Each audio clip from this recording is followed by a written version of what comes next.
After countless years of dragging the handle myself, I think I may have finally come across something that actually helps. Now, what is dragging the handle through impact? It's more or less just not effectively moving the club from this side to this side of the golf swing. We are either hanging on to angles between the shaft and wrist too long. We are potentially releasing the club too much on a vertical basis. We are doing something that is not allowing the club to flow freely from prior to impact to post impact. A lot of people will find that does produce a low ball flight.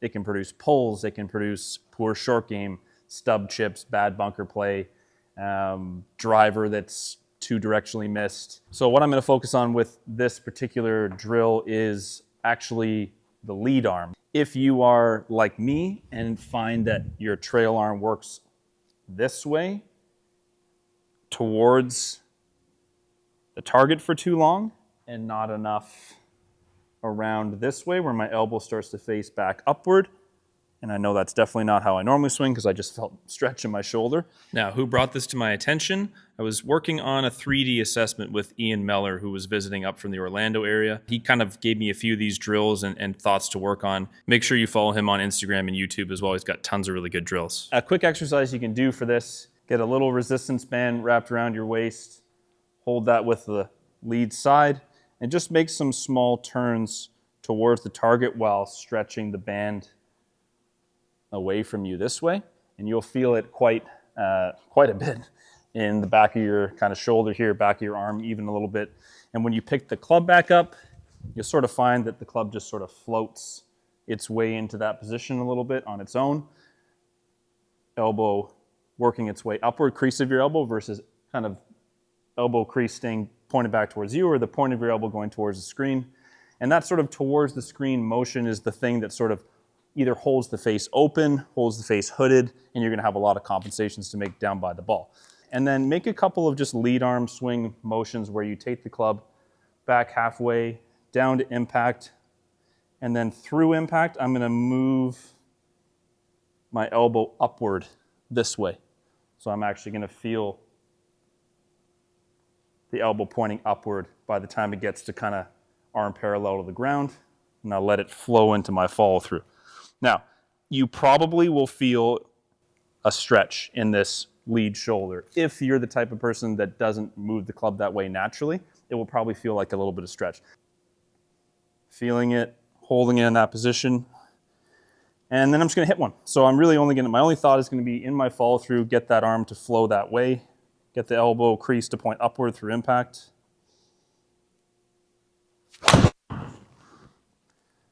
It's pretty good.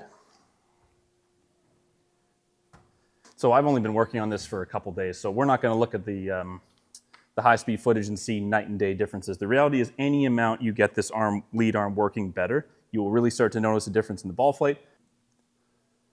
So let's watch for impact. My tendency is, and you'll be able to see it here, just basically where is this elbow pointing? It's a little bit towards the wall behind me. You can see I get a little bit jammed up there. If you look behind me, you'll even see it better. Where's that elbow kind of pointing back at us there at the camera?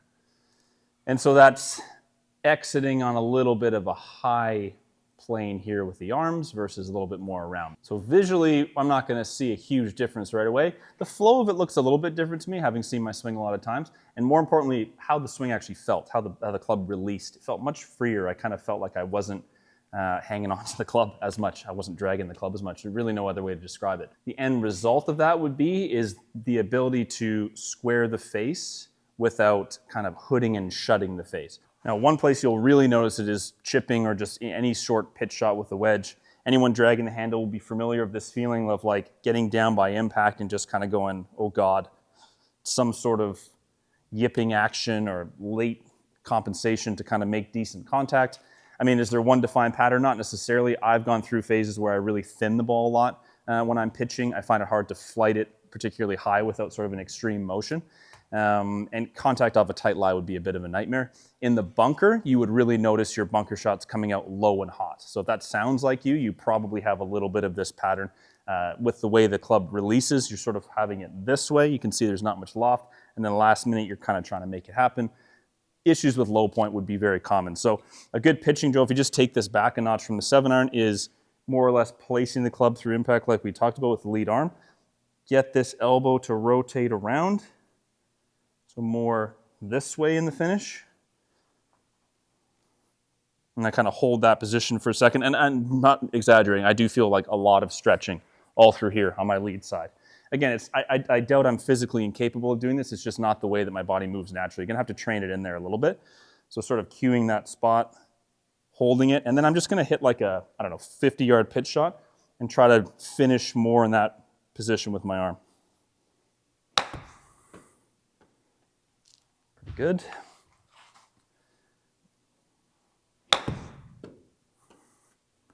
Now, depending on the person, you might actually notice your wedge strike location comes down a groove or two.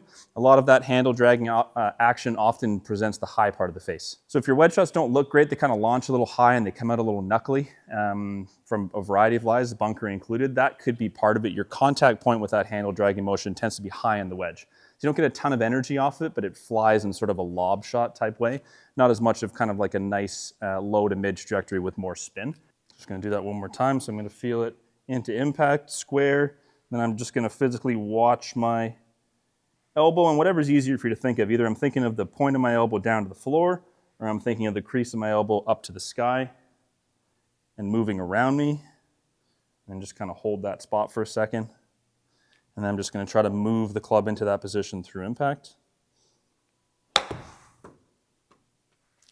Yeah, different. So a lot of my pitch shots I find continuously launch over 30 degrees, or wedge shots launch over 30 degrees. Strike point has a lot to do with it. I mean, I can hit down on it as much as I want, but I'm hitting high on the wedge with that motion. The ball's going to pop up and look a little bit just not optimal. Okay, so getting back to the 7-iron, when I'm making the fuller swing, what I do is make a fuller follow-through rehearsal. So I'll let that club with one hand come to impact through to waist high, and then all the way into the finish with that same position. And then hold on to the club this way, and then just try to get myself to flow into that spot in the follow through.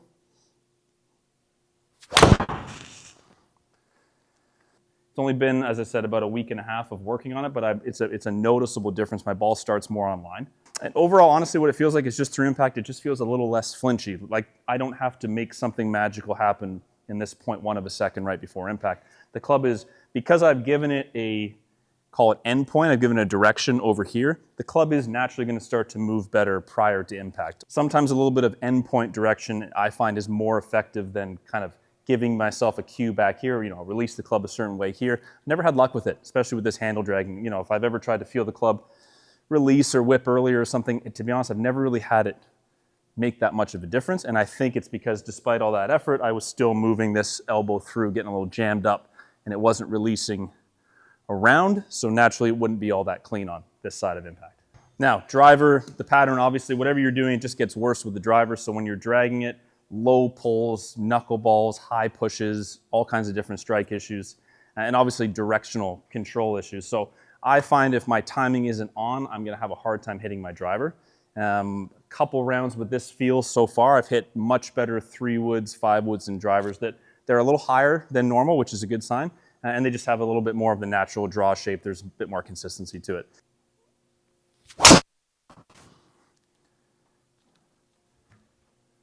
Not bad.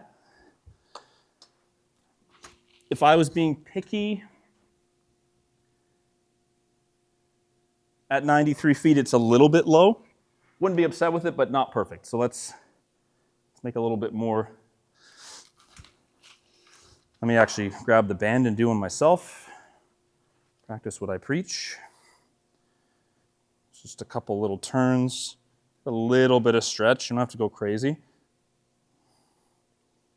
So you can see from this side, really just pulling the band mostly away from my body as I turn. I'm not pulling it in behind me. You really want to isolate the motion to sort of the back of the shoulder there. Try not to use your wrist. And then I just feel like that's loosened up that joint quite a bit. When I pick the club up, the club almost kind of wants to flow there. You kind of almost get like a little ghost hand feel. Some gentle guidance. And then by the time I get to hip high, I just want to see that elbow pointing upward with the crease. Yeah, that's better. The ball flight came up just over 20 feet. So it presents a little bit more loft than impact, which brings the ball flight up, but it also presents the face effectively with loft, but also square. So can I get enough loft on the club at times? Normally, yes, but the face kind of has to be open, so I hit a block. Can I get the face square to the target? Ineffectively, yes, but I often do it with too low loft, so it comes out low. So if I can hit a higher draw without having to hit up excessively on the ball, so that's only +3 angle of attack. So if it's only +3 angle of attack, if I take an 8-degree driver here and I can launch it at 11 or 12, the wrist is definitely moving a little bit more effectively through.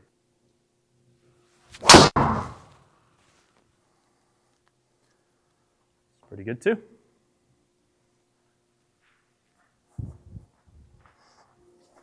So as long as the strike's in a pretty good spot, I kind of would use 100 feet as sort of my minimum. My ball really shouldn't be going lower unless I'm trying to hit it lower with the driver. Those few shots that were kind of high 80s, low 90s feet, they were mostly decent drives, but that would indicate to me that the club is probably getting dragged through a little bit. So looking at the driver swing, again, I'm not expecting to watch this replay and all of a sudden hit it perfectly or have the club working perfectly. I mean, my normal tendency of getting a little narrow there, holding onto that leg for a long time, it's not like it's going to be gone instantly, but I know that the club flowed from here to here a little better because there's a little bit more loft on it with a pretty square face.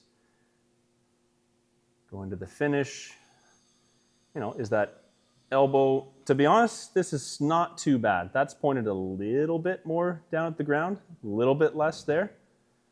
I would take that. That I can already notice a slight difference. It's not major. But the better I do with this, the more you'll see my arm come less out of my neck in the finish, a little bit more out of this shoulder. That elbow will work even further down to the floor. And then the finish will just get a little bit more rounded, releasing the club a bit more naturally. It's still very early in terms of how much time I've spent on this particular drill. Probably only done a few sessions and a couple 9-hole rounds. The reason I chose to make the video kind of urgently is I have tried about 1 million things for this issue. This is probably the first one that I can actually say confidently has worked very quickly from the beginning. Just from a little bit of reps, the short game is encouraging as well. So I just want to share it with anyone who is struggling with this particular issue because it is infuriating. There's very little information out there, believe me, because I've been Googling it, about this specific kind of pattern with dragging the handle. Most people are adding too much loft, so it's not a ton of golf tips on, I deliver too much shaft lean. It's a bit of a less common problem, but when you do have it, it affects everything across the game. Short game all the way up to driver makes it pretty frustrating. So I will keep you posted. I'm going to keep working on this. Needless to say, I'll try to keep you guys posted with how it's going and update any little tweaks we need to make to it. Give it a shot. Let me know if you have any questions, and we'll keep going.